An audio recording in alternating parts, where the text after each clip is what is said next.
Merhaba arkadaşlar. Bugün sizlere bu çantanın yapımını tüm detayları ile paylaşmak istiyorum. Çantayı örmek için rafya ipler kullandım.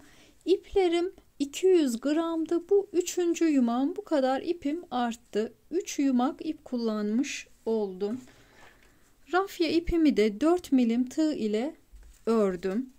Çantanın saplarında deri saplar kullandım.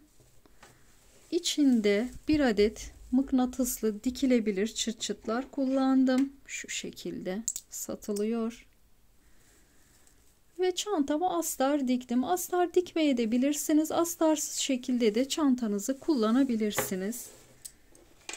Büyük bir çanta, yazın çok rahatlıkla kullanabileceğimiz bir model. Çantamızın eni 48 santim. Boyu tabanı ile beraber 41-42 santim uzunluğunda. Hadi gelin başlayalım örmeye. Çantamızı rafya iplerle örüyorum. Tığımda ipime uygun 4 milim tığ. Zincir çekerek başlıyoruz. 19 zincir çekelim. 1 2 3 4 5 6 7 19 zincirimi çektim. İkinci zincirimin tek tarafına sık iğne örüyorum. Zincirlerimizin tek tarafına sık iğne örerek devam ediyoruz bu sırayı örmeye. Aynı şekilde hepsine birer adet batalım. Rafya ip biraz örülmesi zor bir ip. Yavaş yavaş ilerleyelim. Sıramızın sonuna gelelim. Toplam 18 adet olacak sık iğne sayımız. 18 sık iğnemi ördüm. Sıramın sonuna geldim. Şimdi bir zincir çekiyorum. Örgümün arkasını döndürüyorum. Batacağım yer, bakın şurası bir zincir çektiğim yerde, buraya değil bir sonrakine batacağım, şuraya. Döndürdüm. Buraya değil şuraya batıyorum. Sık iğne ile.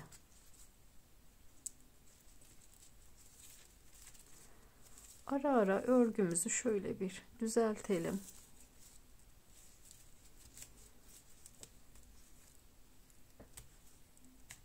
Aynı şekilde sonuna gelelim. 18. sık iğnemi de yapıyorum.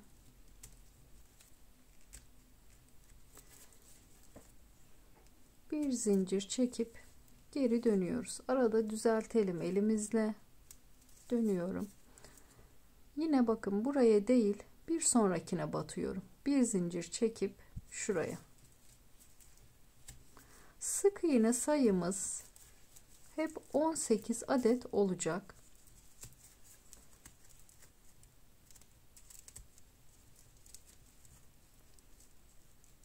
Aynı şekilde örüyoruz. Şuraya gelelim. Sıra sonuna geldim. Sonuncuyu da şuraya batıyorum.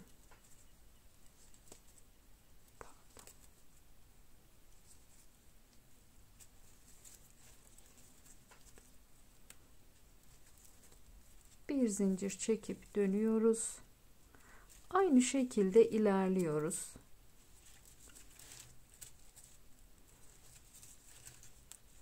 Herhangi bir arttırma, azaltma yapmıyoruz. Devam ediyoruz böyle örmeye. Uzun bir dikdörtgen parça öreceğiz. Devam edelim. İstediğimiz uzunluğa kadar örelim. İstediğim uzunluğa kadar ördüm. Ölçülerini de sizinle paylaşayım. Kaç santim olmuş? 37 santim uzunluğu, genişliği ise 13 santim. Şimdi devam edelim örmeye. 2 sıra sık iğne şeklinde devam edeceğiz. Köşelerde 3'er adet sık iğne öreceğiz. Bir zincir çekiyorum.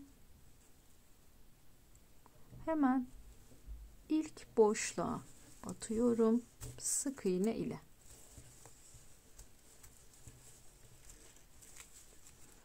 Boşluklara bakın, şuralara birer adet batarak sık iğnemizi örüyoruz.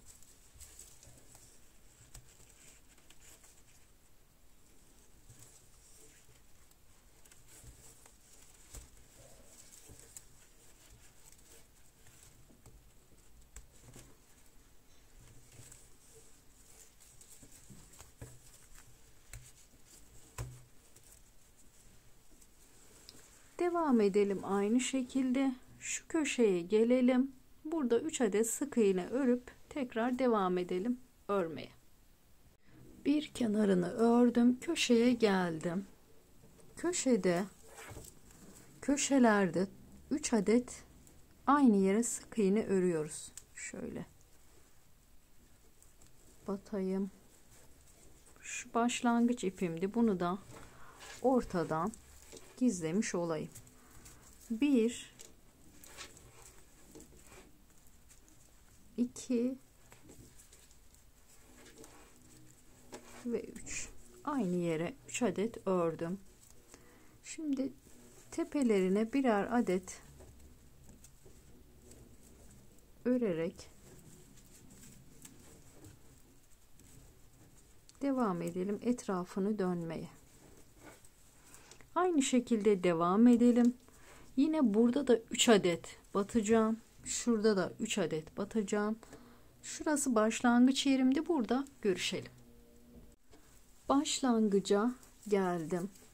Şu sonuncu yere 3 adet sık iğnemi örüyorum. 2 ve 3. Köşelerde 3'er adet ördük. Şimdi hemen şuraya batıyorum. İlmek kaydırma yapıyorum. Bir zincir çekip bir üst sıraya çıkıyoruz. Bu sırada bir sıra daha sık iğne örüyoruz. Aynı yere bir adet sık iğnemi ördüm. Bütün sık iğnelerimizin tepelerine birer adet örüyoruz. Köşelerde arttırma yapmıyoruz. İkinci sırada birer adet sık iğne örüp başlangıçta görüşelim. 2 sıra sık iğnemi ördüm. Başlangıç yerine geldim. İlk sık iğnemin tepesine batıyorum ve ilmek kaydırma yapıp tek seferde çıkıyorum. 4 zincir çekiyorum. 1 2 3 ve 4. Tığımın üzerini doluyorum. Bir boşluk yapıyoruz. Bakın battığım yere değil, bir boşluk veriyorum. Bir sonrakine şuraya batıyorum. İkili trabzan örüyoruz. Bir zincir çekiyorum. Bir boşluk veriyorum. Bir sonrakine batıyorum.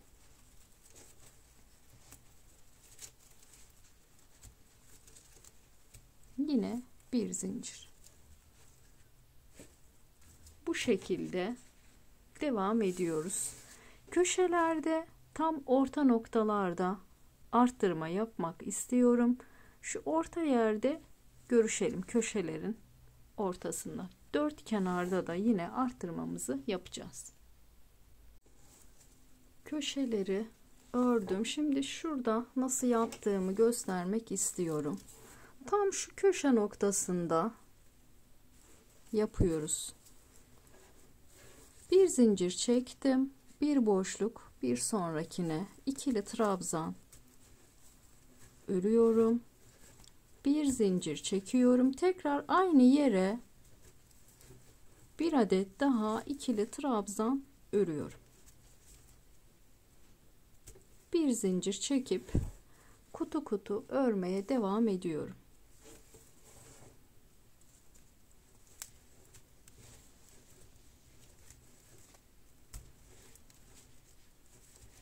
Devam edelim. Başlangıcım burasıydı. Buraya kadar gelelim. Şurada da yine arttırmamızı yapalım. Evet, sonuncu köşeyi de yaptım. Bir zincirimi çektim. Şimdi üçüncü zincirimin şöyle ortasına batıp ilmek kaydırma yapıp sıramı tamamlıyorum. Bir zincir çekip bir üst sıraya çıkıyorum. Bu sırada sık iğne örüyoruz. Boşluğa bir adet, trabzanlarımızın tepesine bir adet, boşluğa bir adet, tepeye bir adet. Bundan sonraki sıralarımız hep aynı şekilde devam edecek. Bir sıra böyle kutu kutu öreceğiz. Bir sıra sık iğne öreceğiz. Aynı şekilde olacağı için göstermeyeceğim. İstediğimiz uzunluğa kadar devam edelim. Sonraki kısımlarında görüşelim. Çantayı istediğim uzunluğa kadar ördüm. Bu uzunluk bana yeterli geldi. Siz isterseniz daha da uzatabilirsiniz boyunu. Boyunu da size göstereyim. Şöyle bir ölçelim. 33 santim tabanına kadar 33 santim uzunluğunda oldu.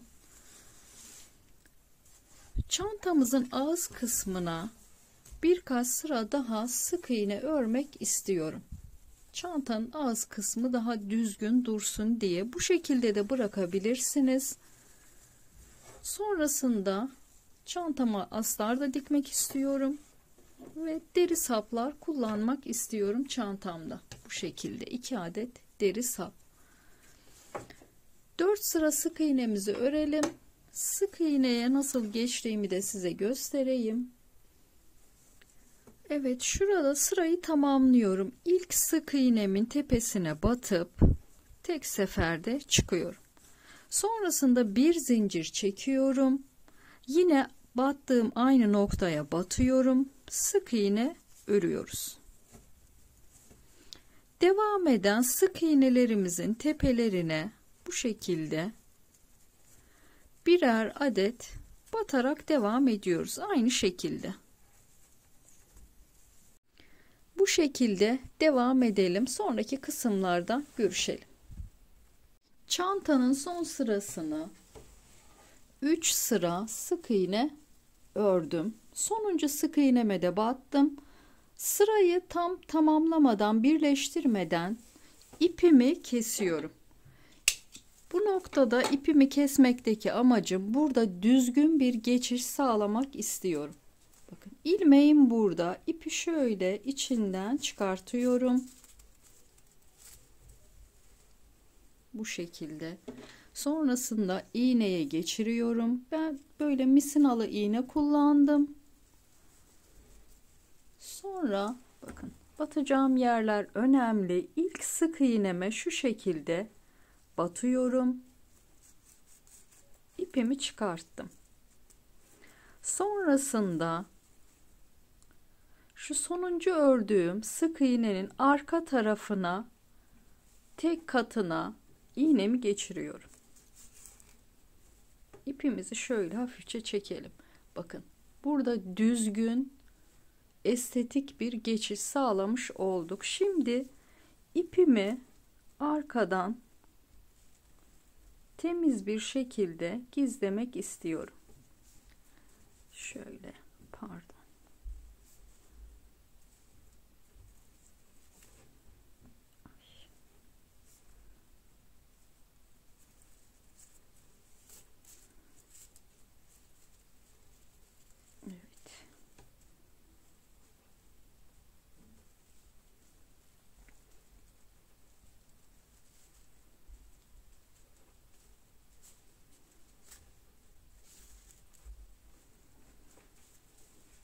Evet, bu kadar yeterli olur. Şimdi ipimizi keselim.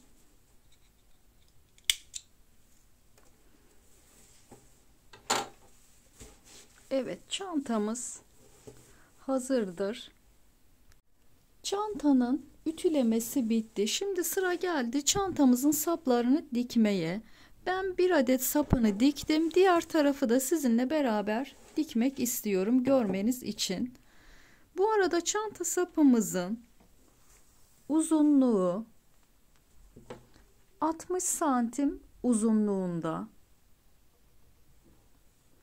Bakın 60 santim uzunluğunda çantamın sapı.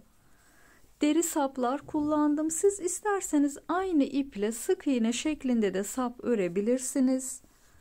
Farklı saplar da kullanabilirsiniz çantanızda. Sapımızı dikerken yine çantamızın ipiyle dikiyorum. Ördüğüm iple dikmek istiyorum. Dikeceğimiz yerleri de şöyle çantamızı ikiye katlıyoruz.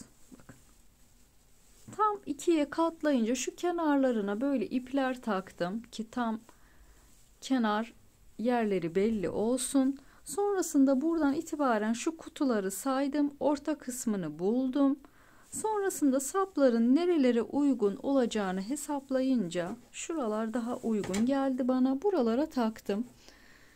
Takmadan önce de bakın şöyle ilmek belirleyiciler veya şöyle ipler de bağlayabilirsiniz. Buralara koyuyorum ki dikerken kayma yapmasın. Şuralar uygun geldi benim için. Bakın tam şu orta kısmından 1, 2, 3, 4, 5, 6, 7, 8, 9. kutudan itibaren çantamızın sapını dikmeye başladım. Aynı ölçülerde yapacaksanız bu işlemi de baz alabilirsiniz. 1, 2, 3, 4, 5, 6, 7, 8, 9. kutudan itibaren.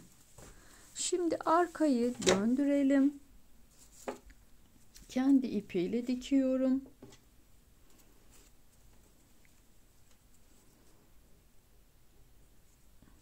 Evet, iğneye ipimi geçirdim. İpimizi biraz uzunca keselim. Evet, şimdi dikmeye başlayalım. Öncelikle dikeceğimiz kısım şöyle ölçüyoruz. Bakın. Şu son boşlukları şuraya gelmesini istiyorum. Son sık iğnelere. Bakın arkada da görebilirsiniz. Birinci kutunun şuradaki sık iğneden başlıyoruz dikmeye. Onun için bakın ilmek belirleyicimin hemen üzerinden şöyle iğnemi geçiriyorum. Bunlar önemli detaylar. Bu işlemi ipimi estetik şekilde gizlemek için yapıyorum. Rafya ip olduğu için böyle dikkatlice ipinizi çekin. Bakın biraz bıraktım. Evet, şimdi iğnemi hemen bir geriden tekrar batıyorum. Neden geriden batıyorum? İpimi sabitlemek için ve çıkıyorum. Şöyle yavaşça hareket edelim. Sonrasında çantamızın şöyle yerleştirelim. Tam şuraya ortalıyorum. Hemen şuradan iğnemi çıkartıyorum.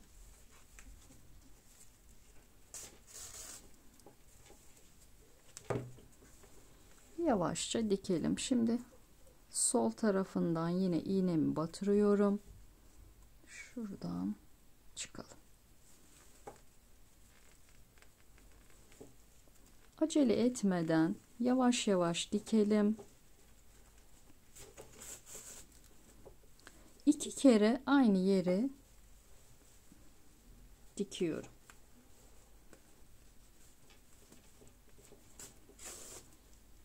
Tekrar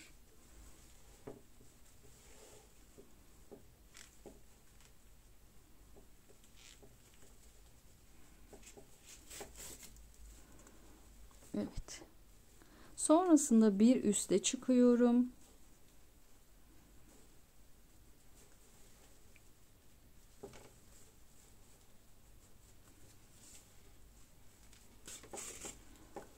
yine sağdan çıkıyoruz. Bu şekilde dikelim. Sonuna kadar göstermeyeceğim size. Aynı şekilde devam edelim. Sonrasında yine ipimizi gizlemek için de arkadan başlangıçta yaptığımız gibi ipimizi temiz bir şekilde gizleyelim. Diğer tarafı da dikelim. Sonrasında da çantamızın astar kısmına geçelim. Çantanın deri saplarını çantama diktim. Şimdi sıra geldi çantamıza astar dikimi yapmaya. İsterseniz astarsız da kullanabilirsiniz. File şeklinde. Bu şekilde de güzel duruyor. Ben astarsız çanta sevmediğim için muhakkak astar dikimi yapıyorum. Astar dikimi de gerçekten çok kolay. İsterseniz elinizde, isterseniz dikiş makinenizde çok muntazam çanta astarı dikimi yapabilirsiniz. Elinizde dikince cep kısmını tam düzgün dikemeyebilirsiniz. İçte kalacağı için problem olmayacaktır. Fakat diğer kısımlar çok estetik duracaktır. Çünkü dikiş kısımları iç tarafına geleceği için. Astar dikimini yapmadan önce çantamızın ölçülerini alıyoruz. Çantamın genişliği benim 48 santim. Çanta astarını keserken 2 santim dikiş payı veriyorum. 1 santim sağ taraftan, 1 santim sol taraftan. Çantamın astarının genişliğini 50 santim kumaşın genişliğini veriyorum. Boyunu hemen ölçelim. Şöyle tam 2'ye katlıyoruz. Taban da dahil. Burası da 40 santim. Burada da yine 2 santim dikiş payı veriyorum. İçeri katlayıp şu kısmını dikeceğim için 2 santimde dikiş payı vermemiz yeterli olacaktır. Çantanızın astarını istediğiniz kumaşlar tercih edebilirsiniz. Poplin kumaş, dak kumaş, penye kumaş, elinizde olan herhangi bir kullanmadığınız kıyafetin de kumaşını kullanabilirsiniz. Ben bu şekilde dikdörtgen bir parça kestim. Uzun bir parça kestim. Şöyle ikiye katlayınca tabanda dikiş olsun istemediğim için, elinizde bu kadar büyük parça yoksa hiç önemli değil. 2 parça halinde de aynı şekilde dikebilirsiniz. Benim elimde olduğu için bu şekilde tercih ettim. Çantamın, kumaşımın eni 50 santim. Şöyle ikiye katlayınca da boyu 42 santim. 2 santim fazlalık verdim. Cepte dikmek istiyorum. Bu şekilde. Dikiş makinemde dikeceğim. Bakın şöyle uzun bir kumaş kestim. Bunun da ölçülerini size göstereyim.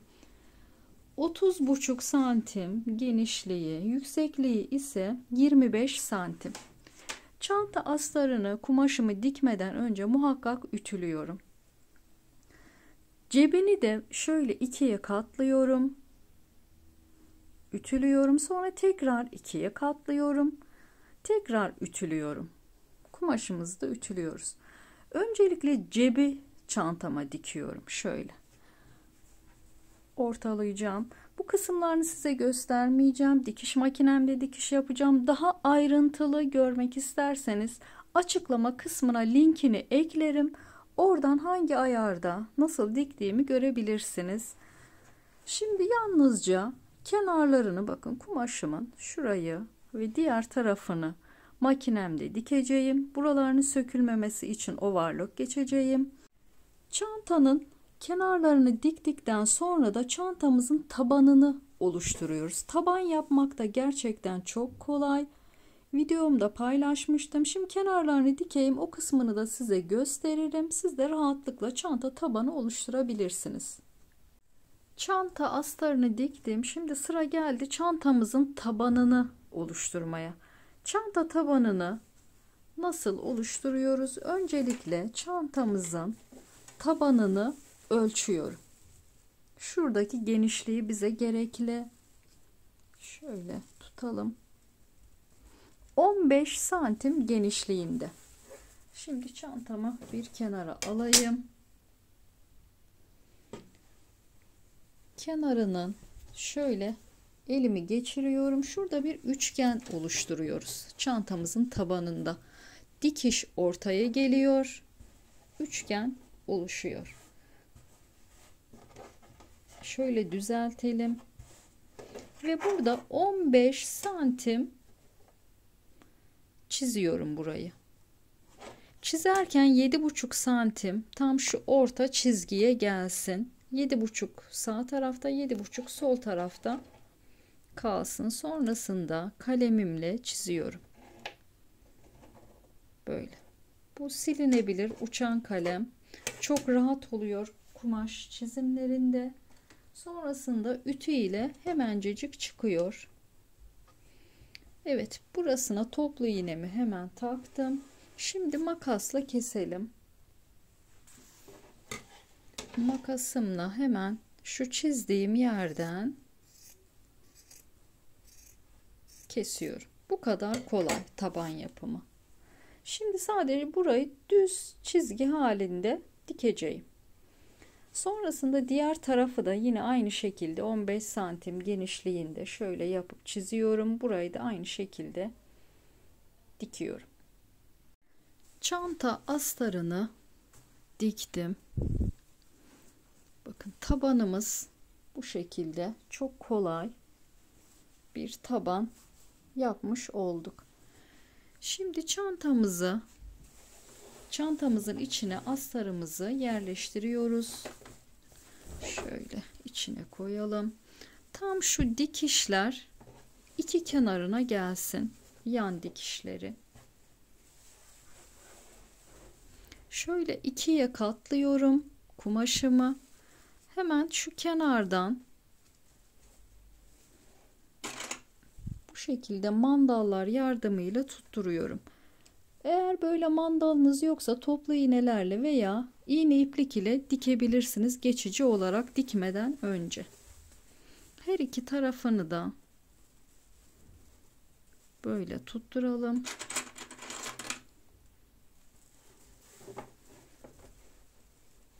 Şöyle ortadan da yine tutturalım ki dikerken rahat dikebilelim.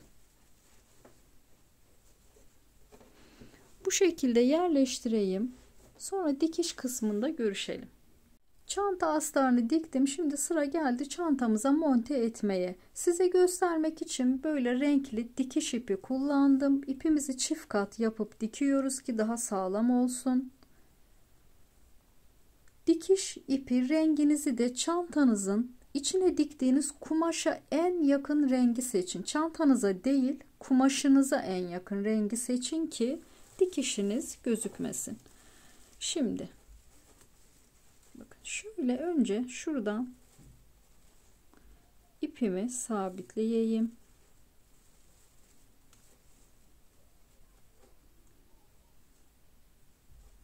Sonrasında kumaşımdan çıkıyorum şöyle. Belirli düz bir çizgide ilerleyeceğim. Bakın hemen aynı hizada bir üst sıradan çıkıyorum. Sonrasında kumaşımdan çıkıyorum bakın. Böyle. Aynı hizada çantaya batıyorum. İçten ilerliyorum. Tabi rafya ip olduğu için biraz bizi zorlayacak. Şöyle ilerliyoruz içten, sonrasında kumaşımızdan çıkıyoruz. Bakın. İpim farklı renk olduğu için bu şekilde görünüyor. Aynı şekilde devam ediyoruz dikmeye.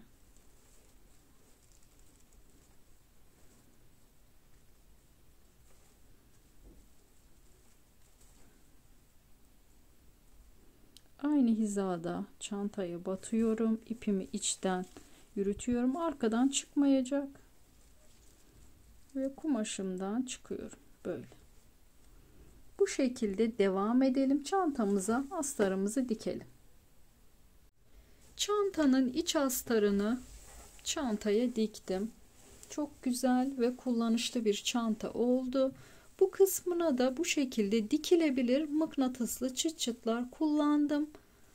Ağız kısmının böyle rahat kapanması için bu şekilde satılıyor mıknatıslı çıt çıtlar. Çok kullanışlı oluyor bunlar. Bunlardan kullanabilirsiniz. Çantamız bitti. Takıldığınız yer olursa muhakkak yorumlarda belirtin. Farklı bir videoda görüşmek üzere. Sağlıcakla ve sevgiyle kalın. Hoşça kalın.